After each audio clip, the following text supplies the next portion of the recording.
तो यहाँ पर आप देख सकते हैं ये रहे ऑरेंज के फ्रेश सीड। ये जो दिख रहे हैं ये ऑरेंज नहीं है, काफ़ी डिफरेंट वैरायटी है, ऑरेंज ये है। तो यहाँ पर देख सकते हैं। तो इसके जितने भी बीज होते हैं हम लोग निकालते हैं, ये अभी भी फ्रेश है तो आप लोगों को दिखा देता है।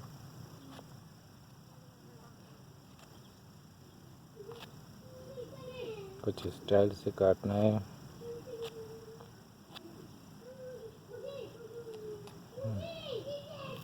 तो यहाँ पर मैं आप लोगों को दिखा देता हूँ, काफ़ी अच्छी क्वालिटी उनकी।